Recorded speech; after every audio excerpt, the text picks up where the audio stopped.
Jadi kalau di Islam itu sungguh luar biasa gitu loh. Wanita yang haid tidak najis. Benda-benda yang disentuh wanita haid itu tidak najis. Suami yang menyentuh membelahi suaminya tidak najis. Kalau di agama terdahulu, wanita itu lebih rendah dari hewan pada saat dia haid. Coba. Babi, sabar sedikit lagi, 30 detik. Babi, ketika dikatakan di Imamat 11 nomor 7, jangan engkau makan babi, karena itu haram bagimu. Menyentuhnya nggak apa-apa, nggak ada larangan menyentuh babi itu. Di dalam agama terdahulu, makannya yang dilarang. Tapi kalau wanita yang haid, Bung, jangankan menyentuhnya, benda yang disentuh terus kita sentuh, maka kita wajib hukumnya mandi dan kita najis sampai matahari terbenam. Bayangkan kalau orang yang menyentuh tempat orang haid kemudian dia meninggal sebelum matahari terbenam, dia mati dalam keadaan najis. Sadis nggak tuh, Bang? Sadis. Ya, loh, itu kan asumsi. Lu bukan asumsi, ini data. Ini data. Abang apa sih membedakan? Jadi abang jangan mau framing. Loh, kok framing, saudaraku? Ini kita harus jujur terhadap kebenaran. Ini kita harus jujur. Menyentuh kan itu bisa saja.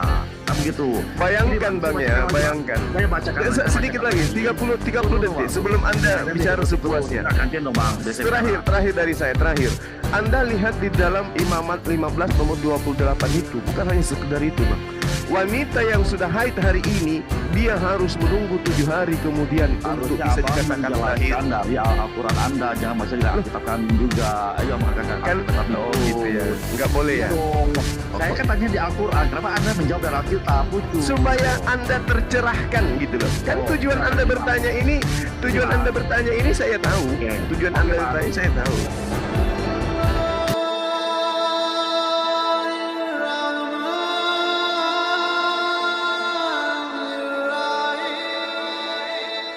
Dengan apa yang saudara pertanyakan, yang pertama, sebenarnya nggak ada masalah dengan hadits itu.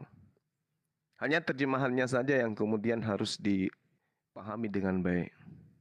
Karena Rasulullah Muhammad SAW pun bersabda, Isla'u kullu syai', lakukan apa saja terhadap istrimu, illal nikah, kecuali menyetubuhinya. Jadi boleh mencumbui, merayu, bercanda, boleh. Lalu kemudian Rasulullah menggauli itu artinya bergaul, bukan menyetubuhi, karena dikatakan illan nikah, kecuali menyetubuhi itu nggak boleh.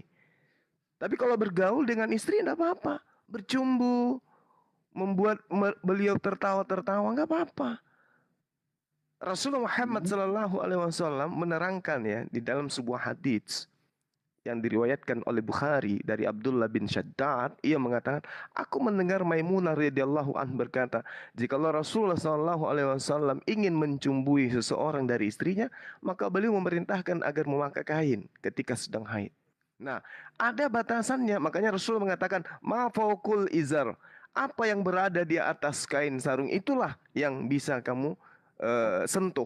Apa yang berada di atas kain sarung? Berarti di atas dada ke atas, nggak boleh ke bawah gitu loh, Bang. Ini, Bang, kalau di Sunnah Abu Daud 233-nya, boleh izin saya bacakan?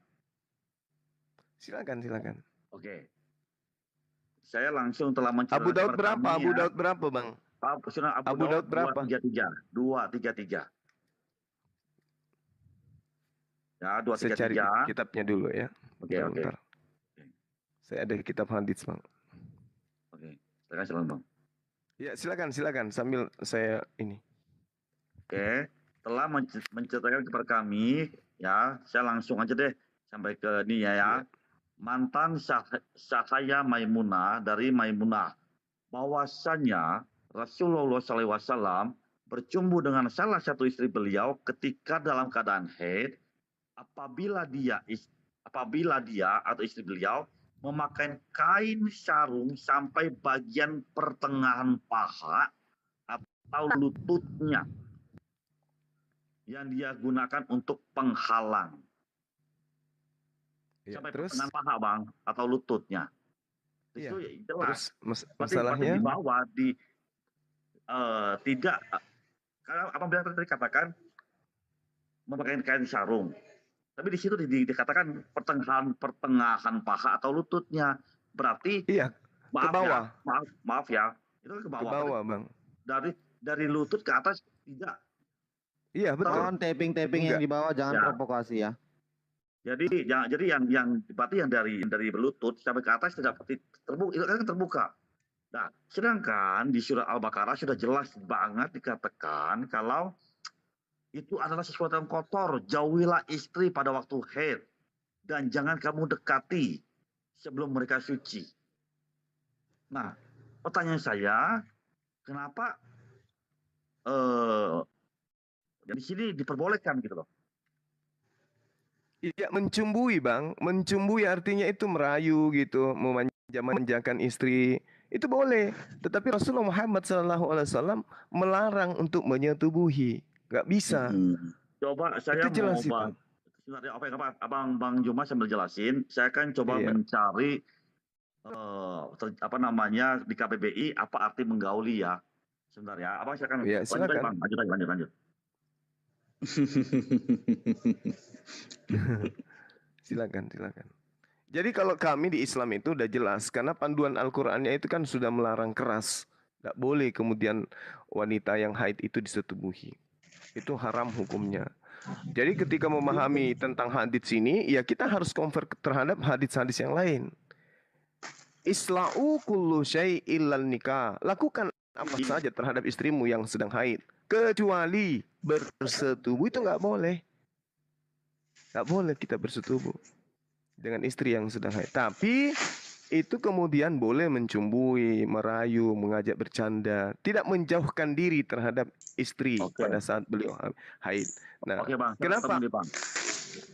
Bang, Ya, silakan. Nah, di sini kalau saya lihat di arti kata menggauli menurut KBBI, menggauli itu artinya mencampuri atau menyetubuhi. Nah, itu Bang. Ya, itu definisi yang Anda gunakan ini adalah ke KBBI, bukan Al-Qur'an kan? Kalau bersetubuh dalam Al-Qur'an itu yumarisun al-jins, itu bersetubuh. Kalau digauli, saya menggauli Anda, saya bergaul dengan Anda, masa saya melakukan persetubuhan dengan Anda? Kalau bergaul beda Bang, ini menggauli Bang, sorry. Bergaul dengan menggauli. Itu pemaknaan KBBI yang Anda gunakan tidak sesuai dengan original teks Quran. Bergaul, Bang, kalau bergaul itu kan kata apa namanya, sorry, bukan kata kerja. Kalau menggaul itu kata kerja, Bang. Iya, maksudnya gaul ini kan bahasa kita, Bung. Sementara Al-Quran itu tidak bisa dimaknai dengan bahasa kita. Bahasa Indonesia tidak ada kosakata yang bisa menerangkan bercumbu tanpa melakukan hubungan seks. Itu nggak ada bahasa Indonesia yang bisa mendekati makna itu kecuali kata gaul itu tadi. Nah, sementara kalau Anda memaksakan itu sudah menyelisih Al-Quran. Nggak bisa. Nah, kenapa kemudian latar belakang ini terjadi? Kenapa Rasulullah Muhammad SAW memberikan batasan terhadap hal ini kepada istri yang haid? Karena umat terdahulu, istri haid itu dianggap sama seperti hewan. Tidak boleh dia disentuh sama sekali. Bahkan kain yang digunakan oleh wanita yang haid itu najis kalau disentuh. Jangankan kain yang digunakan, barang-barang yang dipegang oleh wanita haid itu dianggap najis selama 7 hari. Boleh Anda baca di Imamat 15. Lengkap itu di situ. Wanita haid itu najis, harus diungsikan mereka.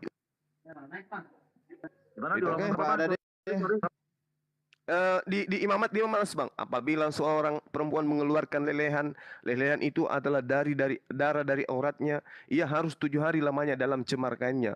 Dan setiap orang yang kena kepadanya menjadi najis sampai matahari terbenam. Bayangkan. Segala sesuatu yang ditidurinya selama ia haid, kain menjadi najis, dan segala sesuatu yang didudukinya menjadi najis juga. Jadi apa yang diduduki wanita haid di dalam umat terdahulu itu najis, Bang. Nggak boleh Anda sentuh. Makanya istri haid di zaman dahulu itu harus diungsikan karena mereka najis. Ulang berapa? Imamat 15, Bang. Imamat 15. Imamat 15 Anda baca dari kalau saya salah ingat 19 sampai data nomor 20, sampai nomor 30 lah coba. Nah, saya bacakan ya yang saya ingat saja sambil saudara cari. Imamat 15. Imamat 15. Imamat Oke, 19. 15, 15. 15 Dinda, Ah. 15. Ya, Ayat Setiap orang yang kena kepada tempat tidur perempuan haid itu haruslah mencuci pakaiannya, membasuh tubuhnya dengan air, dan ia menjadi najis sampai matahari terbenam.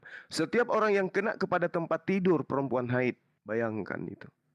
Nomor 22, setiap orang yang kena kepada sesuatu barang yang diduduki perempuan haid itu haruslah mencuci pakaiannya, membasuh dirinya dengan air, dan ia menjadi najis sampai matahari terbenam. Bayangkan, orang haid tempat duduknya, Anda duduki, Anda jadi najis sampai matahari terbenam. Parah enggak tuh? Makanya Islam membatasi, boleh bergaul, mencumbui istri itu boleh pada tapi saat di sini haid. Yang dikatakan penting Bang ya. ilan nikah, kecuali jangan bersetubuh gitu loh Bang. Oke, saya bacakan ya Bang ya, saya bacakan ya. Silakan, silakan. Di sini judulnya penakhiran kecemaran tubuh.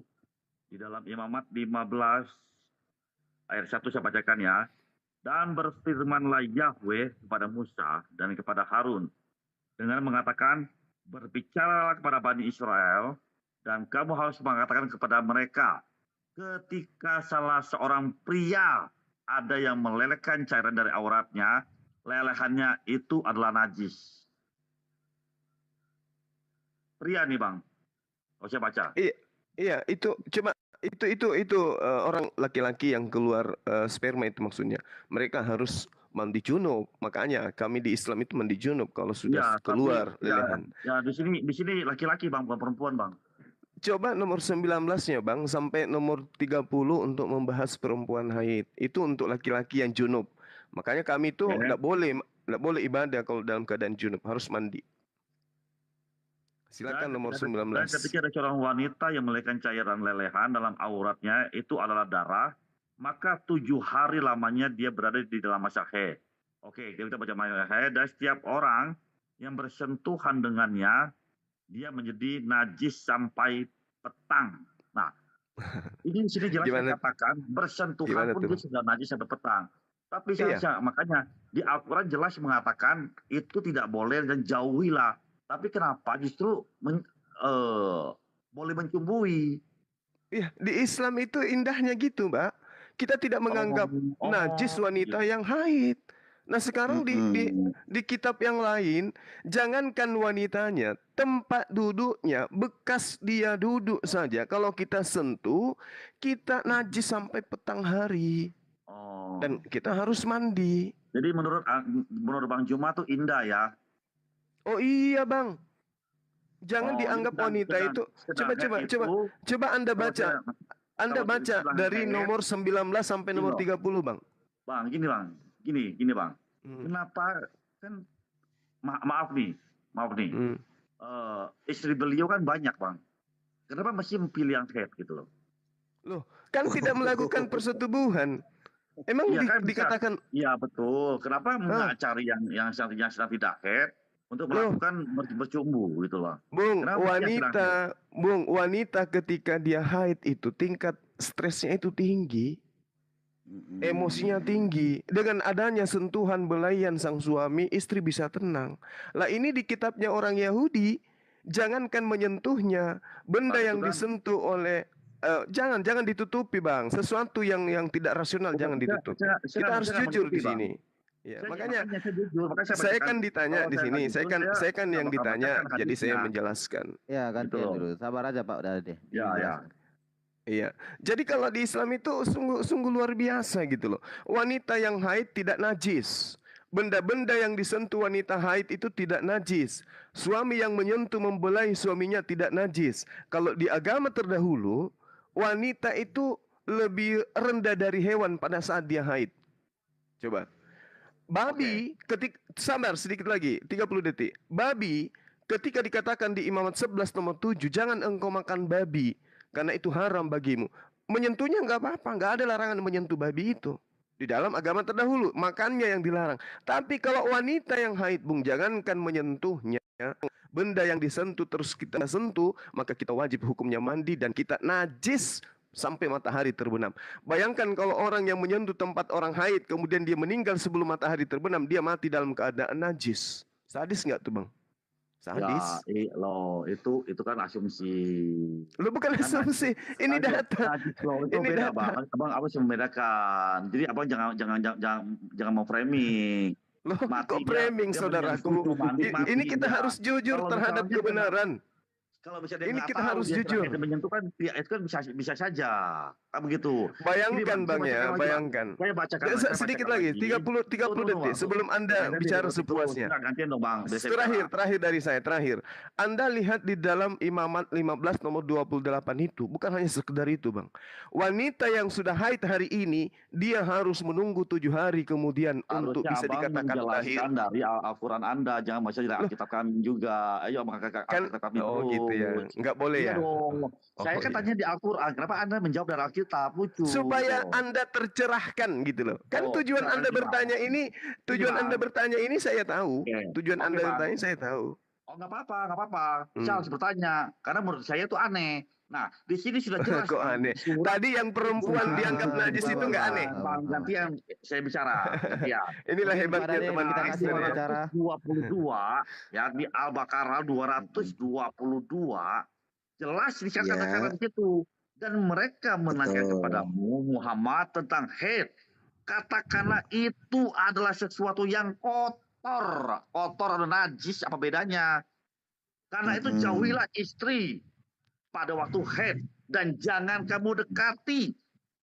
Ya, terus apa keterangan Rasulullah? Apa keterangan Rasulullah? Sudah dikatakan di surat Muhammad yang mengatakan menjauhi, jangan dekati, mereka itu kotor. Begitu loh. Nah, kenapa di sini di ayat di mana di surah Abu Daud 233, 234, saya bacakan 238, 304, Sahih Bukhari 291. Itu semuanya nih saya bacakan di Sahih Bukhari ya, 291. Jika salah seorang dari kami sudah mengalami haid dan Rasulullah SAW berkeinginan untuk bermesraan, beliau memerintahkan untuk mengenakan kain, lalu beliau pun mencumbuinya. Aisyah berkata, padahal siapakah di antara kalian yang mampu menahan hasratnya sebagaimana Rasulullah SAW? Begitu Bang. Iya, terus apa masalahnya? Loh, masalahnya pertentangan lah, nggak boleh di Quran. Yang mana? Yang mana yang bertentangan? Hadis ya lah Bang. Ya apa yang dikatakan di situ? Bertentangan dengan Quran, berarti kan baginda Anda tidak menaati Quran 222, Al-Baqarah 222. Gitu loh. Malah enggak, Pak Dade. Malah hadis itu mendeskripsikan, menjelaskan. Karena maknanya adalah tidak boleh menyetubui. Kalimat yang di sana itu maknanya begitu, dijelaskan lewat hadis.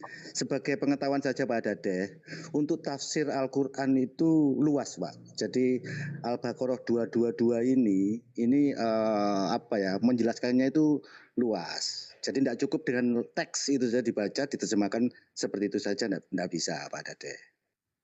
Loh Pak, ini kan terjemahannya saya bacakan. Apakah terjemahan Kemenak itu salah? Betul. Salah nggak terjemahan Kemenak? Saya bacakan. Iya, saya sudah paham. Teks itu menyampaikan seperti itu. Kita gini loh Bang, kita gini ya. Sudah jelas dikatakan di surah Al-Baqarah 222. Katakanlah itu adalah sesuatu yang kotor. Karena itu jauhilah istri pada waktu haid. Dan jangan kamu dekati. Tapi ini malah bercumbu. Oke lah, kita ngomong dia tidak menggaulinya. Ya. Karena Anda mau mungkin nggak mau mengakui itu, oke. Mendekati tidak boleh. Kenapa dicumbui? Gitu loh. Jauhilah 76 itu ada penjelasannya dua-dua itu kalau di teks itu. Jangan mencampuri. Mencampuri itu maknanya menyetubui. Dan mereka menanyakan kepadamu Muhammad tentang haid. Katakanlah itu adalah sesuatu yang kotor. Karena itu jauhilah.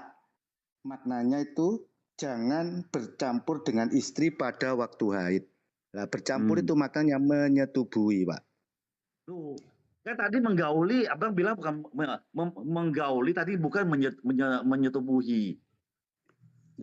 Cara mencampuri bukan ini.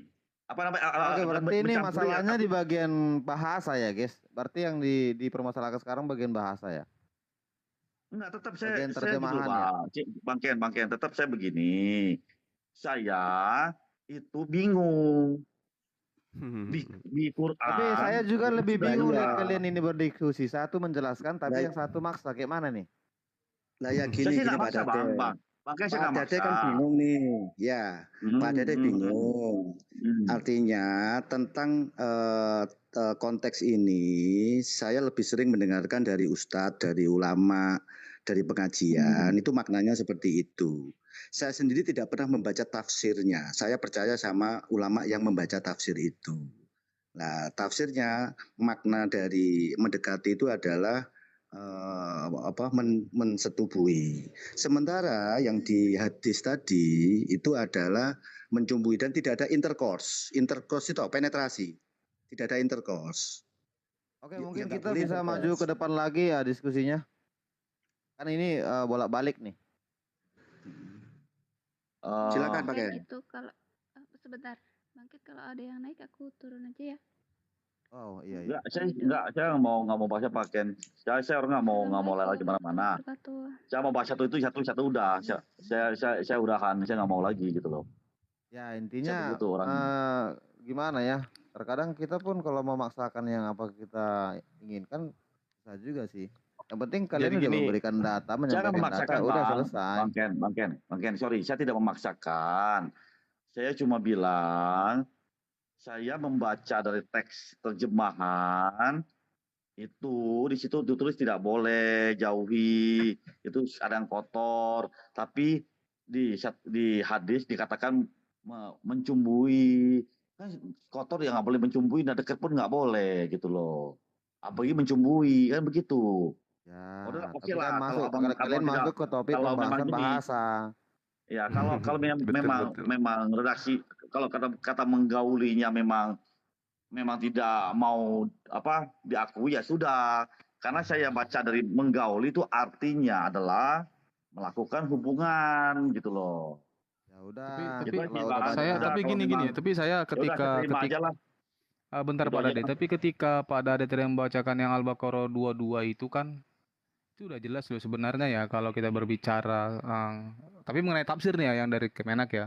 Itu katanya kan jauhilah, tidak dibilang kecuali atau dalam konteks begini gitu loh. Contoh dalam 10 perintah Allah dikatakan begini nih Leken. Ya. Janganlah menyebut nama Tuhan Allahmu dengan sembarangan, apalagi menggantinya dengan nama yang lain. Nah, begitu. Itu udah jelas, nggak ada dibilang kecuali koma namanya ini, kecuali nggak ada Leken. Tapi Nah, yang ujung-ujungnya dimaksud diganti Pak dengan Dade nama itu- Yesus kan? yang Jadi dimaksud gini, dengan Pak gini. Dade itu adalah Boleh enggak saya sedikit waktu? sebentar Bang, kan saya tadi kan Jangan Abang tadi melebar, ngomong nih Bang, saya coba. belum nih.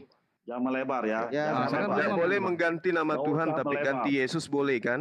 Bang Juma nggak usah melebar. Baik, nanti kalau Abang mau bicara itu kita bahas Bang, tapi saya selesaikan dulu. Nah, Oke, enggak itu boleh? aja dulu. Boleh. Nggak Boleh usah- ganti nggak nama usah Tuhan. melebar, nggak usah Yotepape melebar. menjadi Yesus, boleh. Nggak usah Yang melebar, bilang Bang. mengganti siapa Bang?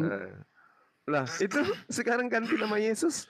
Jadi Loh, abang yang harus siapa? pahami dulu kedudukan Yesus itu apa. Nah, itu, ya, kedudukan dalam sama, Alkitab sama. apa. Makanya saya juga mengatakan Heeh. berikan Oke, ruang oke, kepada Bang. kami Bang Juma, menjelaskan, bukan Iya. kalian yang menjelaskan. Tadi kan Bang Juma kan udah tadi kan Bang Juma sudah Ya. bercerita nih sama Pak Dade kan. Iya, tapi Saya- lagi-lagi Anda kembalikan giliran ke ayat saya- itu. giliran saya Rasulullah berbicara, Muhammad kasih waktu saya Rasulullah berbicara Muhammad dong, Bang, sallallahu biar fair. alaihi wasallam mengatakan terlaknat orang yang Sabar, nggak menyetubuhi ada yang mau orang bisa haid. didengarkan nih. Ya, tapi tapi Nah, setelah kenapa? kurang apa lagi coba? Tapi kenapa kenapa justru Loh, kok Iya. kenapa? kenapa justru dia Saya sendiri belum yang ngomong dari melakukannya begitu. Oke, sekarang Gitu kita loh. dengarkan dulu Kristen Antihoa bicara 3 menit. Saya kasih waktu untuk 3 menit. Oke, Nggak, langsung. 1 menit aja, Lek, 1 menit aja, 1 menit. Di sini kan dikatakan Al-Baqarah 22 Langsung itu aja, kan langsung aja. dikatakan itu adalah jauhilah istrimu katanya gitu kan, sampai istrimu itu menjadi bersih. Nah, dalam konteks berbicara jauhilah ini kan tidak dikatakan jauhilah kecuali untuk bercumbu atau untuk ini, nggak ada dikatakan di situ hadisnya. Dikatakan jauhilah titik, ya udah jauhi gitu loh sampai istrimu bersih. Ya mungkin setelah istrinya bersih ya nggak apa-apa, tohnya juga masa-masa mens itu nggak sampai 3 bulan 4 bulan kan, paling lama cuma 5 hari, paling lama seminggu itu udah kelar kok, gitu loh. Tapi kan dikatakan di situ jauhilah gitu loh, itu yang dimaksud Bang Ade itu jauhilah, tidak pakai embel-embel ini segala macam, ya jauhilah, jauhi titik, ya sama dengan yang dibawa tadi oleh Bang Juma tadi dalam imamat tadi, ya jauhi sampai ia tahir, sampai ia menjadi bersih, kan begitu itu konteksnya, begitu bukan begitu Pak Ade ya? Tapi kan bertolak belakang dengan ketika Setuju tadi sekali. menggauli tadi gitu. Silakan Pak Dadi. Setuju sekali, Bang. Nah, itu sih yang mau jadi pembahasan Pak Dadi itu gitu loh. Jika berbicara menjauhi, ya 100% menjauhi. Tapi ketika sudah selesai halangannya, haidnya, menjadi tahir istrinya, mandi ya nggak apa-apa, monggo. Ya itu hak seorang suami. Tapi ketika sudah dikatakan itu adalah ketetapan dari Tuhan, ya jangan dilanggar dong, kan gitu. Itu sih yang menjadi topik yang dibawa Pak Dade gitu loh. Tapi kenapa dilanggar? Hanya untuk bahasa menggauli, bercumbu atau apa gitu. Yang namanya kotor dalam konteks dia saat dia lagi halangan itu ya kotor gitu loh. Jangan ada kata menggauli lah, bercumbu lah atau apa gitu kan gitu. Makanya kan saya nggak tahu nih ya Bang Juma ya atau Bang yang lain ya. Kalau memang saya salah mohon koreksi. Makanya kan di dalam Islam itu sendiri kan yang bagi perempuan yang lagi halangan kan nggak boleh masuk masjid ya. Karena kan dia dianggap kotor kan gitu. Ya. Nah, itu sih yang menjadi topik yang dibawa Pak Dade. Itu aja gitu. Silakan. Oke. Oke, langsung aja riset. Silakan Bang Juma, Mas Alfa. Bang Zuma silakan. Oke, baik. Jadi gini, Bung. Apa pendapat para ulama terkait ayat itu? Bahkan di hadits yang sama, hadis riwayat Abu Daud, dia katakan, Rasulullah mengatakan dengan tegas, terlaknat orang yang menyetubuhi wanita haid. Pendapat Ibnu Abbas, Al-Hasan, apabila istri telah suci dari masa haidnya, maka mandilah. Mulai dari saat itulah diperbolehkan bagi seorang suami untuk menyetubuhi istri beliau. Ini menurut jumhur para ulama, menurut Imam Abu Hanifah dan Ibnu Hazm, bahwasanya hal itu berlaku sejak darah haid telah berhenti pada masa klimaksnya. Bersetubuh diperbolehkan saat berhenti darah haid dan tidak perlu mandi setelah dahulu. Itu maksudnya karena semata hendak bersetubuh. Akan tetapi maksud dari mandi tersebut tiada lain sebagai ibadah saja. Menunaikan salat dan berpuasa itu halal pula bagi dan yang diharamkan bagi orang haid yang tadinya itu adalah salat kemudian berpuasa. Nah, Betul, Bang, kan saya tetapi bilang, Bang. apakah dalam Aduh, kasus Bang. tersebut Bang Sabar Dade, dulu, mohon sabar dong. Sorry. Jangan ada timer, sorry, silakan. Sabar. Aja Bang Juma. Nah, jadi pendapat para imam itu sudah sangat jelas. Imam Nawawi juga menjelaskan, barang siapa yang meyakini halalnya menyetubuhi orang yang sudah haid melalui kemaluannya, maka ia tergolong kafir yang murtad. Apa masih kurang? Jadi itu tanggapan saudara-saudara, ya wajar, karena kalian tidak mengimani. Tapi kami itu sudah jelas, itu sudah final. Menggauli dalam hal ini menyetubuhi wanita yang sudah haid, itu nggak boleh. Haram hukumnya dan dihukum murtad oleh Imam Nawawi. Kemudian, Islam itu sangat menghargai wanita yang haid. Anas bin Malik berkata, adalah kebiasaan orang-orang Yahudi apabila istrinya haid, mereka tidak diberi makanan, tidak menggaulinya di dalam rumah-rumah mereka. Para sahabat menanyakan hal itu tersebut kepada Rasulullah. Allah kemudian menurunkan ayat. Mereka bertanya kepadamu tentang haid. Rasulullah bersabda, berbuatlah semuamu kecuali bersetubuh. Jadi asbabun nuzulnya harus dipahami. Nah, makanya saya bacakan tadi di dalam imamat itu seperti itu. Dianggap binatang mereka, dianggap hewan. Bahkan setelah hari ini haid, dia harus menunggu 7 hari lagi kemudian baru bisa ditemani. Bukan hanya sekedar digauli. Karena kenapa? Umat terdahulu saya katakan tadi ya. Tempat duduknya, barang-barang yang disentuh oleh wanita haid itu najis hukumnya kalau disentuh. Orang yang menyentuhnya, misalnya dia nyentuh gelas. Orang haid nyentuh gelas. Orang yang menyentuh gelas ini nanti itu najis sampai matahari terbenam. Dan dia harus mandi. Nah, sedangkan Rasulullah Muhammad SAW dikatakan di riwayat Muslim, Tatkala Rasulullah berada di dalam masjid, ia berkata, "Wahai Aisyah, ambillah untukku baju itu." Aisyah menjawab, "Saya sedang haid." Rasulullah kemudian berkata, "Itu adalah haidmu dan bukan tanganmu." Maksudnya itu, yang haid itu adalah yang itu, tanganmu tidak. Maka ini bukti bahwa yang lain Oke. itu tidak diharamkan kemudian untuk Waktunya habis, Bang Juma. dilakukan kecuali bersetubuh gitu. Silakan. Ya, silakan. Oke, Bang, tadi abang bilang di abang membahas kita kami lagi katanya setelah mens 7 hari lagi, ini setelah haidnya selesai 7 hari baru boleh digauli, itu dari mana? Pertama, karena saya tidak, karena yang tertulis di situ setelah 7 hari kamu itu boleh, sudah boleh. Tidak haid 7 hari harus 7 hari lagi, tidak, ya.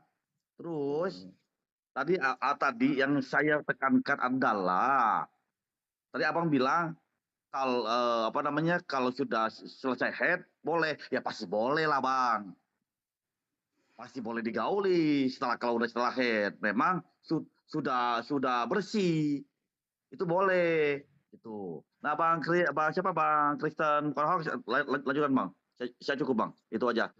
Padahal sudah sangat jelas dikatakan jangan kau menggauli, itu haram bagimu.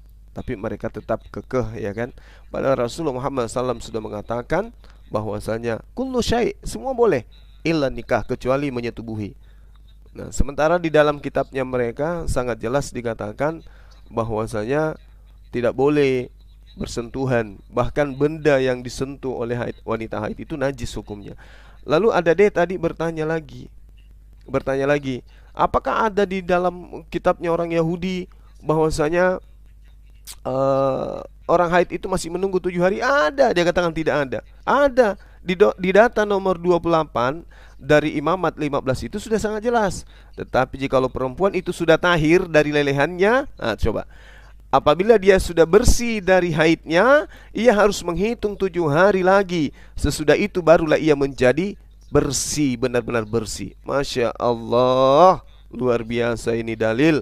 Jadi kalau di tempat agama terdahulu yang menjadi asbabul nuzul daripada surah Al-Baqarah ayat 222 ini, wanita yang sudah haid, hari ini berhenti haidnya, harus menunggu lagi 7 hari ke depan baru dikatakan suci.